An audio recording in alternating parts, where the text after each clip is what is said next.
Let's get to Jack Jacobs joining us now for more on Israel, Iran, and the United States. Retired Army Colonel Jack Jacobs, NBC and MSNBC military analyst. Colonel, I don't know what you know beyond what we're reading as well about the assessment of how much damage was done, how long it sets back Iran on its nuclear ambitions. They may have moved uranium, I guess. It's hard to move centrifuges. We won't know for a while exactly what, but you'd have to think that there was a large degree of degradation of that program. Yeah, a couple of ways to look at it. There certainly was a lot of degradation to the facility itself. It's difficult to tell exactly how much damage was done. You got to be on the ground, and we're not going to do that anytime soon.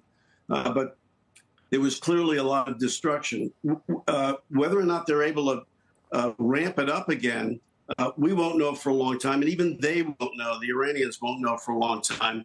But there was clearly a great deal of damage to the one particular site at Fordo.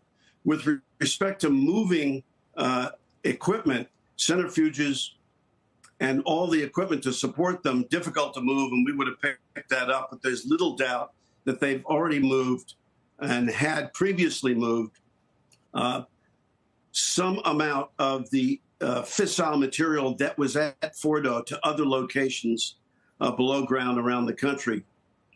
But the majority of it, as far as we know, was still at the Fordo site when it was struck. You raised a significant issue about what happens next, about retaliation. You know, Iran has been behind a significant number of cyber attacks. They're really good at it. We're good at offensive cyber, but we're terrible at defense. So that's one of the things that business and government needs to pay close attention to. We can expect perhaps that some cyber attacks will take place by either Iran or its agents. With respect to physical attacks, you're quite right to be concerned about attacks on troops. We have more than 40,000 troops in the region, in the Middle East. I think Iran is probably going to be less interested in doing physical. I mean, just because they're less interested in doing physical attacks on American troops doesn't mean they won't do it. But they know that the retaliation from that will be devastating, and they're going to think twice about direct attacks by Iran on American troops. But they use proxies and have for a long, long time. And their concern right now, their focus right now is attacking Israel. Thinking about Israel, they've been defending with the Iron Dome and the Arrow system for a long time. The munitions for those, I wouldn't say are running low, but they're not at the levels they were when the exchange of missiles began some time ago. And we have to pay close attention to rearming Israel, particularly with munitions for the Arrow system, if Israel is going to be properly defended against Iran. So you can expect Iran to continue to use proxies, need to be concerned about the Houthis in the Gulf and in the Straits of Hormuz, and about agents and proxies around the world, but particularly with respect to American interests. It's a chess match. I mean, how much oil does China get through the Straits of Hormuz? Like 80%, some crazy number. And I don't know what the chances of that are. The oil markets are acting like the chances aren't great that they would do that. They've never done it before. What do you think? No, they probably wouldn't do it before. You're right about Iran's supplying oil to China. There's another aspect to this. I mean, Iran is very close to Russia, and Russia's not very close to China, and so the likelihood of anything happening in the Straits is very much lower than one would think.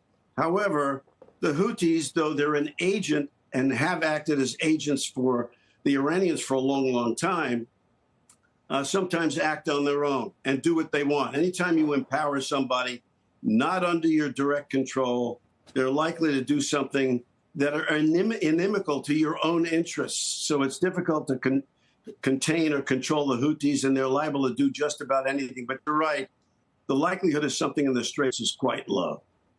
President Trump said that one and done, and that was going to be, if Iran were to come to the table now, there's room for negotiations. Would they ever do that? Would they ever just say, "Uncle, all right, you got us"? I just can't see it. No, that's unlikely too. We have to remember what takes place inside Iran. The theocracy, with the mullahs at the top of the food chain, they control everything, almost everything, but not everything. They exist there, at least partially, if not mostly, because of the forbearance of the military establishment, but particularly the Revolutionary Guards.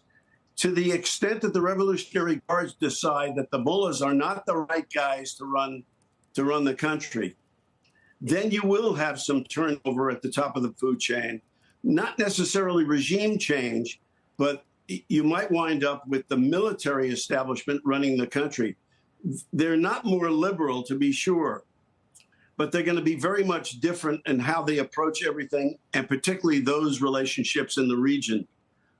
So look for changes perhaps in the country, but not the way we would expect. We should be concerned about what Iran's going to do next, but we all should be concerned about what we're going to do in response to that. Yeah, Colonel, I've got another question for you, but what do you mean different how? Different in terms of being more aggressive, different in terms of being more tactical? What would that mean for the region?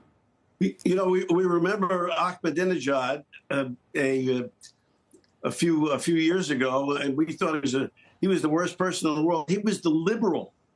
I mean, he was a terrible person, but he was the liberal in the country. So while we might not be particularly happy with the mullahs at the top of the government, we might be less thrilled if there's a military takeover inside Iran. The people who take over might be even worse. The idea of regime change was something that was severely knocked down by every member of the Trump administration on the airwaves yesterday, everyone from the Secretary of State, Marco Rubio, to Defense Secretary Pete Hegseth, Vice President J.D. Vance, all of them saying this is not about regime change. And then last night on Truth Social, President Trump himself suggested that if they can't make Iran great again, why wouldn't there be a regime change? And that kind of changed the equation a little bit. How did you read into that?